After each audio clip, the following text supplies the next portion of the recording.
നമസ്കാരം. പരിഹാസം പോരിന് ചേരില്ല. എതിരാളികളോടുള്ള വിരോധം പ്രകടിപ്പിക്കാൻ ഉന്നത പദവികളിൽ ഇരിക്കുന്നവർ പോലും തികച്ചും അപഹാസ്യമായ ചില കാര്യങ്ങൾ ചെയ്യുമ്പോൾ സാധാരണക്കാർ മൂക്കത്ത് വിരൽ വെച്ച് പോകും. പ്രതീക്ഷിക്കുന്ന പെരുമാറ്റ ഔന്നത്യമൊന്നും ഇവർക്കില്ലല്ലോ എന്ന് ചിന്തിക്കും. തെരുവില് വഴക്കടിക്കുകയും അസഭ്യം പറയുകയും ചെയ്യുന്നവരെ പണ്ടൊക്കെ കാണാറുണ്ടായിരുന്നു. ഇന്നിപ്പോ അത്തരം കാഴ്ചകൾ കുറവാണ്. ആരും അറിയാതെ അപഹസിക്കാൻ നവമാധ്യമങ്ങൾ ഉള്ളതും എളുപ്പമായി. നേരിട്ടുള്ള ഏറ്റുമുട്ടൽ ഒഴിവാക്കുകയും ചെയ്യും. മറഞ്ഞിരുന്ന് നടത്തുന്ന ഇത്തരം ആക്രമണങ്ങൾ പലപ്പോഴും അതിരുവിടുന്നു. സാമാന്യ മര്യാദയുടെ സീമകൾ ലംഘിക്കുന്നു. അരുതെന്ന് പറയേണ്ടവർ അത് പറയാതിരിക്കുകയും പരോക്ഷമായി പ്രോത്സാഹിപ്പിക്കുകയും ചെയ്യുമ്പോൾ ചുടുചോറ് മാന്താൻ കുട്ടിക്കുരങ്ങുകളുടെ സംഘവും ഉണ്ടാകും. രാഷ്ട്രീയ രംഗത്ത് എതിരാളികളെ തകർക്കാൻ പല തന്ത്രങ്ങളും പയറ്റാറുണ്ട്. ചില നേതാക്കളെയും പാർട്ടികളെയും ഒക്കെ നിരന്തരം വേട്ടയാടാനും കുരുക്കിലാക്കാനും നടത്തുന്ന ശ്രമങ്ങൾ പരിധി വിടുമ്പോൾ ജനവും മാറി ചിന്തിക്കും. ഡൽഹി മുഖ്യമന്ത്രി അരവിന്ദ് കെജ്രിവാൾ കുറേ നാളുകളായി ജയിലിലാണ് കഴിയുന്നത്. കഴിഞ്ഞ ദിവസം സുപ്രീം കോടതി കേജ്രിവാളിന് ജാമ്യം അനുവദിച്ചെങ്കിലും തീഹാർ ജയിലിൽ നിന്ന് പുറത്തുവരാൻ കേജ്രിവാളിന് സാധിച്ചിട്ടില്ല. മദ്യനയ കേസിൽ എൻഫോഴ്സ്മെന്റ് ഡയറക്ടറേറ്റ് രജിസ്റ്റർ ചെയ്ത കേസിലാണ് സുപ്രീം കോടതി കേജ്രിവാളിന് ഇന്നലെ ജാമ്യം അനുവദിച്ചത്. എന്നാൽ ഇതേ വിഷയത്തിൽ തന്നെ CBI അറസ്റ്റ് ചെയ്ത് റിമാൻഡിലായതിനാൽ കേജ്രിവാളിന് ജാമ്യം നൽകുന്നതിനെ ശക്തമായി എതിർത്തുകൊണ്ട് ED മുന്നോട്ട് വെച്ച വാദമുഖങ്ങളോടുള്ള സുപ്രീം കോടതി ഡിവിഷൻ ബെഞ്ചിന്റെ പ്രതികരണവും ശ്രദ്ധേയമായിരുന്നു. തെരഞ്ഞെടുക്കപ്പെട്ട നേതാവിനോട് രാജിവെക്കണമെന്നോ മുഖ്യമന്ത്രിയായി പ്രവർത്തിക്കരുതെന്നോ നിർദ്ദേശം നൽകാൻ കോടതിക്ക് കഴിയുമോ എന്നതായിരുന്നു ജസ്റ്റിസ് സഞ്ജീവ് ഖന്നയുടെ ചോദ്യം. സർക്കാർ നിയന്ത്രണത്തിലുള്ള അന്വേഷണ ഏജൻസികളുടെ നിയമപരമായ കുരുക്കുകൾ അഴിക്കാൻ കോടതിക്ക് പോലും പരിമിതികളുണ്ടാവും.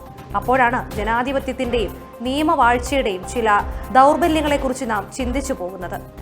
പുതിയ ലോക്സഭയിൽ ഇന്ത്യ സഖ്യം അംഗങ്ങൾ സത്യപ്രതിജ്ഞ ചെയ്തപ്പോൾ ഭരണഘടനയുടെ ചെറുപതിപ്പ് കയ്യിൽ ഉയർത്തിപ്പിടിച്ചിരുന്നു. തെരഞ്ഞെടുപ്പിൽ ഏകപക്ഷീയമായ വിജയം പ്രതീക്ഷിച്ചിരുന്ന NDA മുന്നണിയെ കേവല ഭൂരിപക്ഷത്തിലേക്ക് ചുരുക്കിയതിന്റെ ആഹ്ലാദവും അത് വ്യക്തമാക്കുന്ന ഭരണഘടനാ വിജയവുമായിരുന്നു. സത്യപ്രതിജ്ഞാ വേളയിൽ ഇത്തരമൊരു പ്രകടനത്തിന് പ്രതിപക്ഷത്തെ പ്രേരിപ്പിച്ചത് അതിന് ചില മറുപടികൾ അന്ന് തന്നെ ഭരണപക്ഷത്തു നിന്ന് നൽകിയിരുന്നു. എങ്കിലും കുറിക്ക് കൊള്ളുന്ന ഒരു മറുപടി ഇന്നലെയാണ് വന്നത്. ജൂൺ 25 എല്ലാ വർഷവും ഭരണഘടനാ ഹത്യാ ദിവസമായി ആചരിക്കാനുള്ള കേന്ദ്ര സർക്കാർ തീരുമാനമാണത്. കോൺഗ്രസ് ഭരണകാലത്തെ അടിയന്തരാവസ്ഥ പ്രഖ്യാപന ദിവസമാണ് സംവിധാൻ ഹത്യാ ദിവസമായി ആചരിക്കാൻ തീരുമാനിച്ചിരിക്കുന്നത്. അത് സംബന്ധിച്ച് വിജ്ഞാപനവും ഇറങ്ങി. അടിയന്തരാവസ്ഥയെ കോൺഗ്രസ് തന്നെ പിന്നീട് തള്ളിപ്പറഞ്ഞിരുന്നു. അപ്രഖ്യാപിത അടിയന്തരാവസ്ഥയാണ് ഇന്ന് നടമാടുന്നതെന്നാണ് കോൺഗ്രസിന്റെ നിലപാട്. അടിയന്തരാവസ്ഥ കാലത്തെ മിസ പ്രയോഗത്തിന് പകരമുള്ള UAPAയും പൗരത്വ നിയമവുമൊക്കെ ഇതിന് ഉദാഹരണമായി ചൂണ്ടിക്കാണിക്കപ്പെടുന്നു. ഏതായാലും സംവിധാൻ ഹത്യാ ദിവസത്തിന് മറുപടിയായി ജൂൺ 4 മോദി മുക്ത് ദിവസമായി ആചരിച്ച് പ്രതികരിക്കാനുള്ള നീക്കത്തിലാണ് കോൺഗ്രസ്.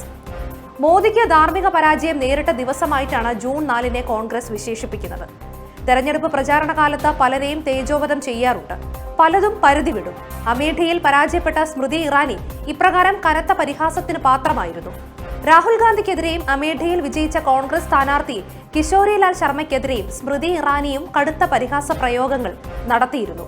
തെരഞ്ഞെടുപ്പ് പരാജയത്തിനു ശേഷം സ്മൃതിക്കെതിരെ പരിഹാസ പ്രയോഗം വർദ്ധിച്ചു. കോൺഗ്രസുകാർ മാത്രമല്ല, നവമാധ്യമങ്ങളിൽ പലരും അത് ഏറ്റുപിടിച്ചു. സ്വന്തം പാർട്ടിക്കാർ പോലും അക്കൂട്ടത്തിലുണ്ടായിരുന്നു. പരിഹാസം പരിധി വിട്ടപ്പോൾ രാഹുൽ ഗാന്ധി തന്നെ ഇടപെട്ടു. സ്മൃതിക്കെതിരെ പരിഹാസം അവസാനിപ്പിക്കണമെന്ന് കർശന ഭാഷയിൽ രാഹുൽ സമൂഹമാധ്യമ പ്ലാറ്റ്ഫോമായ Xൽ എഴുതി. ജയവും പരാജയവും ജീവിതത്തിൽ സാധാരണമാണെന്നും അതിന്റെ പേരിൽ മോശമായ ഭാഷ ആരോടും പ്രയോഗിക്കരുതെന്നും രാഹുൽ ആവശ്യപ്പെട്ടു.